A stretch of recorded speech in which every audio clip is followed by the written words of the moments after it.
Olá, meu nome é Cíntia Nunes e eu sou advogada da Silva Nunes Advogados Associados. O que me traz hoje aqui é um tema que particularmente me é muito importante, é um tema relevante e novo para ser discutido no âmbito jurídico. Como vocês sabem, o número de animais de estimação só faz crescer. É muito difícil que um lar hoje no Brasil não tenha algum animal de estimação. O mercado pet, inclusive, vem movimentando um número muito grande, muito expressivo nesse sentido. E por isso é importante que a gente saiba de algumas coisas. Sejamos nós os donos dos nossos queridos animais de estimação ou sejamos nós os médicos, os profissionais que lidam com esse mercado relevante. Pois bem, quando a gente vai deixar o nosso animal de estimação, aquele ser que faz parte da nossa família, que é alvo do nosso carinho, do nosso amor, para que ele ou vai fazer uma tosa, ou vai fazer um procedimento cirúrgico, algum tratamento terapêutico, a gente espera que esse animal volte para casa do mesmo jeito que ele foi, no caso da estética, né? Melhorado, arrumado, tosado, ou pelo menos que ele volte com saúde, que ele volte bem, a fim de que o médico corresponda com aquilo para que ele foi pago. Então, a gente sabe que existe essa expectativa e a gente espera que o profissional assim também lide com isso. Nós temos, na verdade, como é sabido, um risco natural sempre que algum procedimento, seja estético ou seja cirúrgico, aconteça.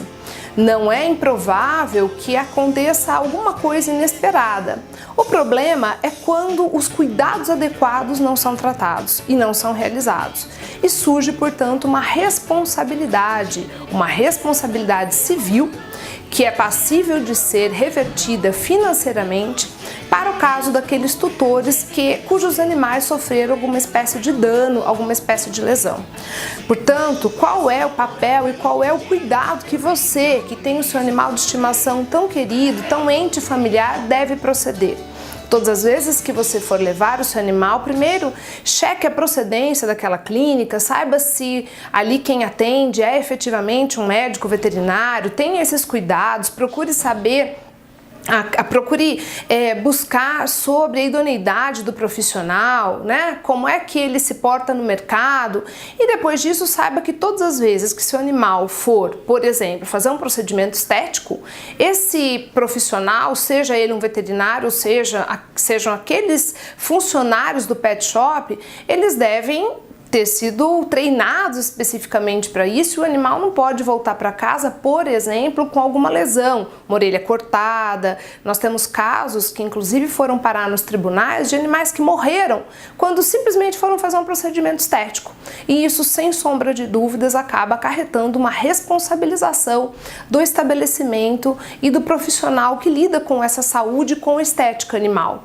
Sem sombra de dúvidas que haverá necessidade de que você, diante de uma circunstância como essa, de algo que foi fora do que deveria acontecer, como por exemplo um corte, primeiro que você procure a clínica para saber o que aconteceu e depois, caso a explicação não te convença, você deve procurar fazer um boletim de ocorrência e procurar um profissional da área do direito para que te oriente e te leve a providenciar aí as medidas cabíveis, né? Então, primeiramente, procure o estabelecimento, vá conversar, né? Muitas coisas a gente resolve de forma amigável, até porque muitas vezes é uma questão que o profissional vai poder te explicar, alguma complicação natural e que o animal sofreria de uma forma ou de outra.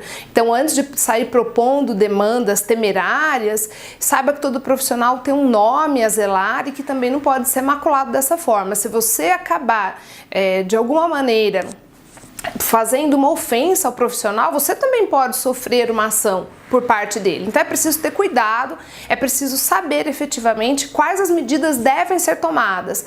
Para isso, seja você o médico veterinário, seja você o paciente, né, o proprietário de um cãozinho, de um gato ou outro animal de estimação que esteja passando por um procedimento desse, procure se informar, procure saber se os procedimentos foram adequados, se o veterinário te forneceu antes de uma cirurgia, se ele forneceu para você um documento onde ele te dá ciência sobre todo todas as possíveis complicações que o animal pode sofrer diante de uma cirurgia, por exemplo. E se você é o veterinário, tem esse cuidado, tem o prontuário do animal ali guardado para se precaver no caso de uma eventual demanda, uma demanda injusta, né?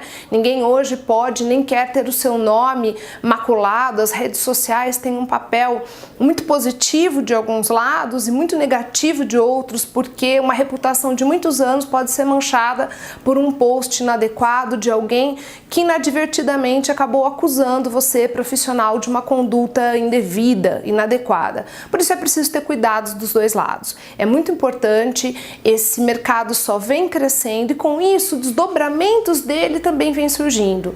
Os tribunais têm condenado sim por erro médico veterinário, levando em conta tanto a estima do dono, os vínculos que ele tem, porque não é simplesmente morre o animal, eu vou arrumar outro, tá tudo certo. Quem é dono de animais sabe disso, né? Então não é uma coisa simples, existe um afeto, é um ente familiar.